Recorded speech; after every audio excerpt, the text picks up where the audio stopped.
Today on YouTube, I'm going to be reading Our Flag, A History of the Stars and Stripes. Each country has its own flag. When a ship at sea flies our flag, the ship is saying, "I come from America." When you carry your flag, you are saying, "I'm an American." But our flag did not always look the way it looks today. A long time ago, the people of America had many different flags. They lived in 3 separate colonies, and each colony had its own flag.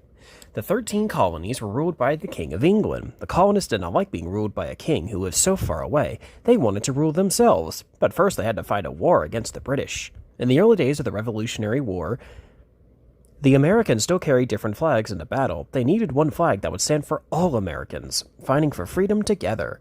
A drawing was made. It was a flag that was colored red, white, and blue. There were 13 red and white stripes, and 13 white stars on a field of blue. The American flag was to have a star and a stripe for each of the 13 colonies. Who sewed our first flag? No one really knows, but some people believe it was Betsy Ross. They say she took some bolts of cloth and cut 13 red and white stripes. She cut 13 white stars and one large square of blue. Then Betsy Ross began to sew. Before long, the first stars and stripes was finished. "It's a beautiful flag," said General George Washington when he saw it. The new flag was carried into battle for the first time when an American ship, Ranger, met a British warship at sea. It was a hard fight, but the Ranger won. The American soldiers fought many battles against the British. The last one was the Battle of Yorktown in Virginia. The Americans had won the war. Now the world had a new country, the United States of America. The new country began to grow. 2 new states joined it, so 2 more stars and 2 more stripes were added to the flag. Then the U.S. and England fought again in the War of 1812. The brand new flag, with 15 stars and 15 stripes, waved over Fort McHenry near Baltimore, Maryland. All through the night, British warships fired their cannons at the fort. But the flag did not go down. The American soldiers would not surrender, and they won the battle. Every country has its own song. America's song is the Star-Spangled Banner. It tells the story just told here. The story of the flag that was still flying when morning came at Fort McHenry. More states joined the country.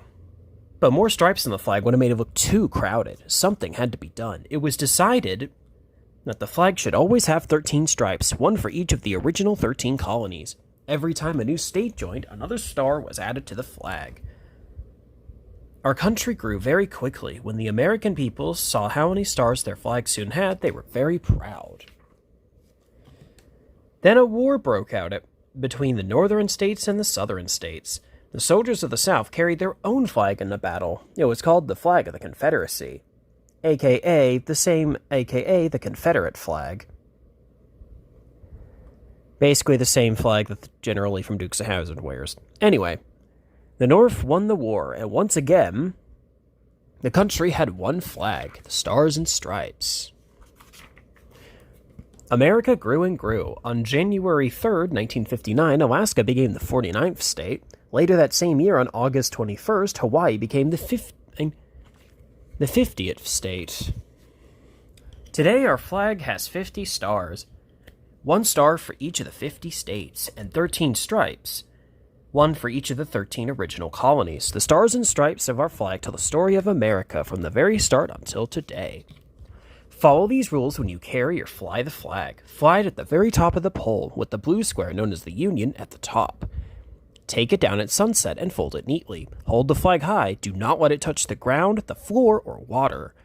When hanging the flat flag against the wall, the stars must be on the top left. There are 3 special times when the flag is saluted: when you see it being raised or lowered, when you are singing the Star-Spangled Banner, or when the flag passes by in a parade. When you salute the flag, stand as straight as you can and hold your right hand over your heart. If you're wearing a hat, take it off and hold it over your heart with your right hand. And, of course, here is our Pledge of Allegiance. A pledge is a promise. When boys and girls at school pledge their allegiance to the flag, they promise to be good Americans. The Pledge of Allegiance. I pledge allegiance to the flag of the United States of America and to the republic for which it stands, one nation, under God, indivisible, with liberty and justice for all. And before I go, I just would like to say happy 250th 4th of July to the United States of America. And don't forget to like, comment, and subscribe. Talk to y'all later.